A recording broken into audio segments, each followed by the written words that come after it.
কর্মস্থান পরিবার আসার পর মাকে দারিদ্রতার মাঝে ফেলে দিয়েছিলেন। তো মা দুঃখের বিষয় এক সোনারের কাছে গেলেন। সোনার তার কাছে গিয়ে দুঃখের ব্যাখ্যাগুলো বলছেন। তো সোনারকে যখন দুঃখের ব্যাখ্যাটাই বলছেন, ওনার ব্যাখ্যাগুলো শুনতে লাগলেন। কারণ তিনি স্বর্ণশিল্প লাইনের কর্মস্থান করেছে, তিনি ব্যাখ্যাগুলো শুনতে লাগলেন। আর সমস্ত ব্যাখ্যা শুনে তিনি সে সময় তখন তার মাকে কিছু দান দিলেন, যে যান আপনি সেময় কিছু দান দিচ্ছি, আপনি বসস্থানে চলে যান, আমি কিছু ভেবে উঠছি। তো সোনার ভাবতে লাগলেন, সে আজ সন্তানকে বড় করেছে, আর সন্তান তার মাকেই দেখছে না, আর আমি কি উপায় করব। সোনার রাতভর চিন্তা করতে লাগলেন। শুভ সকাল হলেন, সোনার এক করণীয় কাজ করে দেখালেন। সেটা সময়ের ভিত্তি অনুযায়ী তিনি তার মাকে বললেন, দেখুন আপনি 2-4 দিন পরে আমার দোকানে ফের আসবেন, আমি নিশ্চয়ই কিছু সার অর্থ দেবো, আর এমন কিছু আপনাকে উপায় করে দেবো, দেখবেন আপনার সন্তান এবং সন্তানের পরিবার তারা কিন্তু আপনার মুখের দিকে চেয়ে দেখবে। মাটা চোখের জল গড়াতে লাগলেন, কেন সন্তান পরিবার আসার পর সন্তান মাকে দেখছে না এবং পিতাও চলে গেছে, তাহলে জীবনে মায়ের একটা খেলা। এবং সোনার তখন একটি খেলা খেললেন, সে দেখো আমি তোমাকে মা বলে শ্রদ্ধা করে চলছি, কিন্তু আমি যে করণীয় কাজগুলো করে দেব সেগুলো আপনি নিয়ে ঘরে বসস্থানে চলে যান, আর কিছু অর্থ দিচ্ছি, কয়েকটা দিন চালান, নিশ্চয়ই দেখবেন আপনাকে আর কোনো অর্থ চাইতে হবে না। আপনার সন্তানের পরিবার আপনাকে চরণ ছোবে। মা বললেন, দেখো বাবা, তুমি যখন আমাকে মা বলেছো, তাহলে তুমি আমার সন্তানের মতন, তাহলে এমন কি করণীয় করবে। সোনার বললে, দেখুন মা, আমি যেটা করে দিচ্ছি সেটা একটা ঘরে নিয়ে গিয়ে আপনি কিছু নাড়াতে থাকুন, আর দেখবেন রাত গড়িয়ে যাবেন, আপনি ওটাকে নিয়ে ঘাঁটতে থাকবেন। পাশে আপনার সন্তান আছে এবং তার পরিবারও আছে, তাহলে সেই পরিবারেরও লোভ লালসা আসবে, সেটাই আমি করণীয় করে দিচ্ছি। তাই তিনি কিন্তু কিছু তাবা পিতলের গয়না তৈরি করলেন, আর করে তার মাকে বললেন, দেখো মা, আজ যে তোমার সন্তান এই অপরাধ করছে, তার জন্য আমি কিছু দণ্ড তৈরি করে নিয়েছি, কিন্তু এর ব্যাখ্যা আমি তোমায় পরে জানাবো, কিন্তু তুমি এগুলো বসস্থানে নিয়ে চলে যাও, এবং আমাকে যখন সন্তান বলেছো, আমি সে করণীয় কাজ আপনার গুছিয়ে দিচ্ছি, তুমি এগুলো বসস্থানে নিয়ে চলে যাও। তার মা বসস্থানে নিয়ে এলেন, আর মাকে শিখিয়ে দিলেন, দেখুন রাত যত গড়িয়ে যাবে আপনি কয়েকটা দিন এগুলো নিয়ে নাড়াচাড়া করবেন, আর এগুলো নিয়ে নাড়াচাড়া করতে করতে শুভ সকাল হবে, সন্তানের পরিবারের একটু দেখিয়ে দেবেন, দেখবেন সে এগুলো আপনাকে যেগুলো গড়ে দিচ্ছি এগুলো তো সোনা চাঁদি নয়, আর এগুলো তাওয়া পিতল, তাই এগুলো দিয়ে আপনার দাম্পত্য জীবন হয়তো কাটবে না, কিন্তু এমন কিছু করণীয় এতে করে দিচ্ছি, দেখবেন আপনার ছেলে, আপনার সন্তানের পরিবার আপনাকে শ্রদ্ধার মাঝে জায়গা দেবে।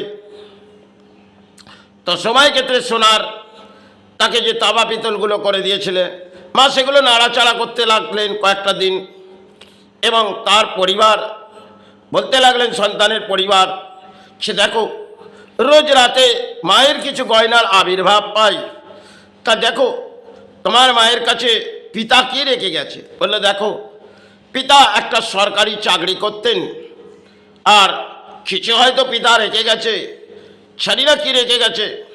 আর মা খালি একটি কথা বলতো তার বৌমাকে, যে দেখো মা,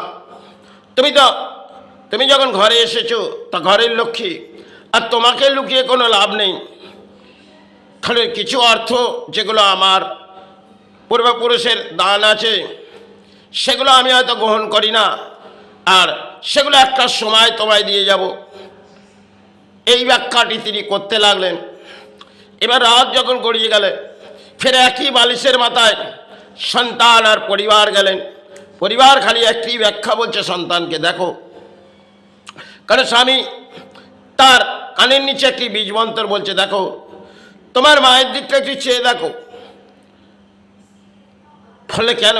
বললো, দেখো তোমার মায়ের কাছে হয়তো অর্থ নেই, সেটা এমন কিছু টাকা আছে সেগুলো যদি আমাদের দানপত্র জীবনে কাজে লাগবে, আর তিনি তো হয়তো কাল চলে যাবে, কিন্তু তিনি আমাকে বলছে এগুলো তোমাদের জন্যে। তখন সন্তান বললে, দেখো তুমি যখন ভেবে উঠছো তাহলে মায়ের কাছে কিছু দান আছে, তাই মাকে ভালো করে সেবা করো।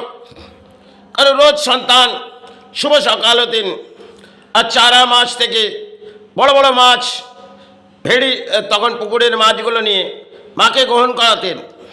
এবং মা চিন্তা করছে, কয়েকটা দিন পরে মা ভাবছেন সে এত যত্ন কেন, কিন্তু পরিবার তাকে ব্যাখ্যা করেছেন সে দেখো, এবং সন্তানও ব্যাখ্যা করেছে, দেখো মার কয়েকটা দিন আর মা চলে গেলে সব যেগুলো তোমার সবই তো তোমার হবে। সন্তান বললেন, পরিবার বললেন, হ্যাঁ এগুলো হয়তো যা আছে মায়ের কাছে তা হয়তো আমাদের জীবনযাত্রায় সুখের ছায়া নেবে আসবে, কিন্তু মা তো এখনও এগুলোকে দিচ্ছে না।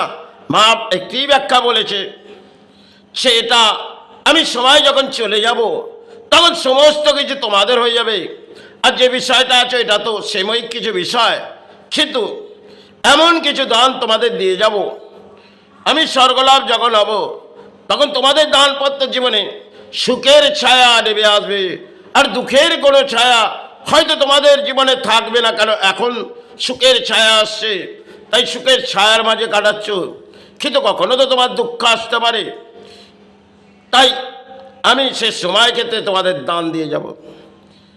সন্তানের পরিবার তিনি ভাবতে লাগলেন সে মা, তিনি মায়ের মতন তাকে সেবা করতে লাগলেন।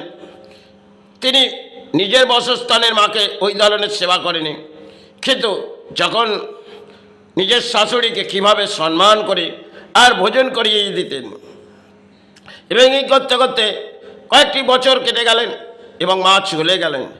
চলে যাওয়ার পর মায়ের কাছে যে বালিশটি রাখা ছিল এবং আরও কিছু বিছানার মাঝে রাখা ছিল, সেগুলো কিন্তু তাওয়া পিতল ভরে রাখা ছিল।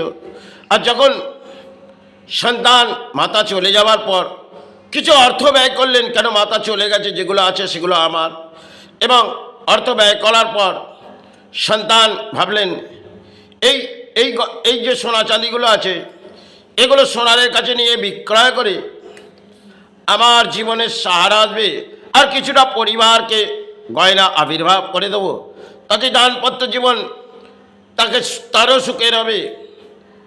এই করতে করতে তিনি হয়তো মা চলে গেলেন, কিন্তু পরিবার ভেবে উঠলেন যে মা কিছু বহু রেখে গেছে, কিন্তু শেষ লজিক এক সোনার ব্যাখ্যা দিলেন, দেখো তোমার মা যেগুলো রেখে গেছে এগুলো যতটা আমি দেখছি কসুটিতে, এ কিন্তু তাওয়া পিতল,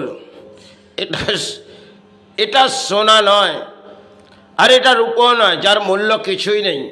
এগুলোকে জলে ফেলে দাও, আর নাহলে এক ভাঙ্গাড়ে বিক্রি করে দাও, হয়তো তার সিকি ভাগ তুমি কিছু। কারণ তখনকার দিনে মূল্যবৃদ্ধি আমাদের অর্থর খুব কম ছিল, তাই যাই হোক তুমি এগুলো তাওয়া পিতলে বিক্রয় করো, সাময়িক কিছু হয়তো একটা অর্থ পাবে, তাছাড়া কিছু পাবে না। সন্তান পরিবারের কাছে এসে বললেন, দেখো এতটা দিন যে তোমাকে ব্যাখ্যা দিয়েছিলেন মা, তা তো মা চমৎকার দেখিয়ে গেছে,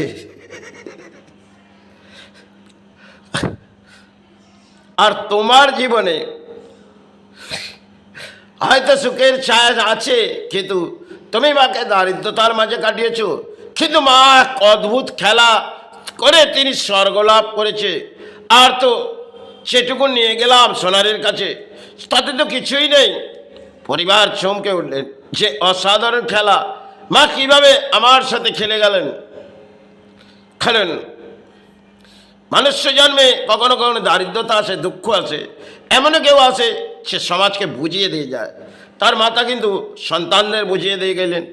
সময়ের অ্যাট এ টাইম একটা তিনি খেলা খেলেছিলেন সন্তান আর সন্তানের পরিবারের সাথে। কেন তিনি তাকে চেয়ে দেখতেন না, আর যখন তিনি এলেন বসস্থানে, তার বসস্থানে সমস্ত কিছু যেন আঁকলে নিলেন। আর সময় যখন তিনি চলে গেলেন, সব তার খেলা হয়তো তিনি শেষ করেই চলে গেলেন, কিন্তু অপূর্ব খেলা তিনি খেলে গেলেন। আর সেই খেলার মাঝে তিনি হয়তো খেললেন, আর পরিবারকে সে হৃদয়ের ব্যাখ্যা পরিবার বললেন, দেখো মা এত আমাদের সাথে পাপ কর্মের কাজ করেছে। সন্তান তখন বলল, দেখো আমার মা যদি তোমার সাথে এই করণীয় কাজ না করতেন, তাহলে মনে হয় মাকে তুমি দুটি অন্যের আহার দিতে না। তাই মা এই খেলায় তোমার সাথে খেললেন। তাই যেটা মা করেছে, তিনি তো আমাকে মানব দেহের মধ্যে তিনি আমাকে অন্ন গ্রহণ করে আর বুকের দুধ খাইয়ে আমাকে বড় করেছে। আজ হয়তো যেটা আমি বুঝে উঠছি, তাহলে এটা তোমাকে করে দেখিয়েলে। কেন আগে যদি তোমার সন্তানকে তাদের পরিবার আসে, তাহলে তোমাকেও তো দেখবে না তোমাকে। এই জন্যে মা কিছু বুঝিয়ে গেলেন। সবাইয়ের একটা খেলা মা বুঝিয়ে দিলেন, আর সন্তানও বুঝে উঠলেন। পরিবার তখন চোখের জল গড়াতে লাগলেন। কারণ তিনি যখন খেলেছেন এক বড় অঙ্কের খেলা মা খেলে গেছেন। হয়তো মা চলে যাওয়ার পর যা কিছু দেখলেন তা দাবা পিতল, কিছুই নেই। আর যেগুলো রাতে নাড়াতো সেগুলো সোনা নয় আর না রূপো, তার কোনো মূল্য নেই। তখনকার দিনের উপর কোনো মূল্য ছিল না, সেমই কিছু মূল্য। আর সোনার মূল্যটা একটা নজর ভিত্তির মাঝে সোনাকে আমরা বহু সোনা আমরা আবির্ভাব করলে ভাববো, যদি দাবা পিতল আবির্ভাব করা যায় ভাববো সোনা আছে। কোনো নারী যদি সাবা পিতল পড়ে সুন্দরী হয়ে ঘুরে বেড়ায়, কিন্তু বহু মানুষ ভাববে সে অর্থ ওনার কাছে বহু আছে, কেন সোনা চাঁদি পড়ে আছে। তিনি যদি স্ট্যান্ডার্ডভাবে থাকে, তাহলে দেখবেন তার দাম্পত্য জীবনে কখনো দুঃখের ছায়াও আসতে পারে। কেন পথে গেলে তার দুঃখের ছায়া আসতে পারে। আজকে বর্তমান দিন একটা জীবনযাত্রার মাঝে বহু কাহিনী, কিন্তু তিনি মা যা বুঝিয়ে গেলেন, সময়ের অ্যাট এ টাইম সন্তান বুঝে উঠেছিলেন। আজকে দেখুন এগুলো আমাদের সবাইয়ের এক খেলা। এর মধ্যে আমাদের লালসা, লোভ লালসা, আর এই অর্থের পেছনে আমাদের লোভ লালসা। কিন্তু একটা সময় আমাদের সবই ছেড়ে এই প্রকৃতিতে চলে যেতে হবে। তাই তার মা কিছু বুঝিয়ে তাকে চলে গেছেন। এটা জীবনযাত্রার মাঝে মানুষ্য জন্ম পেয়েছিলে, আর সন্তানকে সময় ক্ষেত্রে কিছু বুঝিয়ে গেলে, এটা সময় সন্তানকে হয়তো তিনি বুঝিয়ে, তিনি তার মাতা হয়ে সন্তানের কাছে, কারণ মিথ্যের আবির্ভাব না নিলে সন্তান তো দেখবে না, আর সন্তানের পরিবার না দেখবে। তাই সেই কাজটা তিনি করেছিলেন। কারণ সোনারের ব্যাখ্যা শুনে, তার ব্যাখ্যা শুনে তার মা করণীয় কাজ করেছিলেন। আর সোনার জানতেন যে এই কাজ করে দেওয়ার পর তার মায়ের জীবনে সাহারা এসে যাবে।